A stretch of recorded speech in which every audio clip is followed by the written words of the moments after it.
আমার অনুভূতি অত্যন্ত চমৎকার। আপনি জানেন যে গাইবান্ধা সদর উপজেলা পরিষদ আমাকে অনেক শক্তিশালী মানুষদের সঙ্গে লড়াই করতে হয়েছে। বিশেষ করে গাইবান্ধা যারা হত্যাকর্তা তাদের সঙ্গে আমাকে লড়াই করতে হয়েছে। সেই লড়াই করে বিজয়, এটি অত্যন্ত চমৎকার একটা অনুভূতি। বিশেষ করে আমার এলাকার যারা সাধারণ মানুষ তারা আমাকে ভালোবেসে ভোট দিয়েছে। তারা টাকার বিরুদ্ধে ভোট দিয়েছে, ক্ষমতার বিরুদ্ধে ভোট দিয়েছে।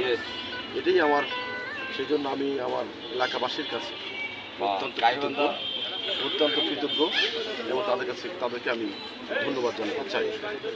আর পাশাপাশি জয় বঙ্গবন্ধু। আমি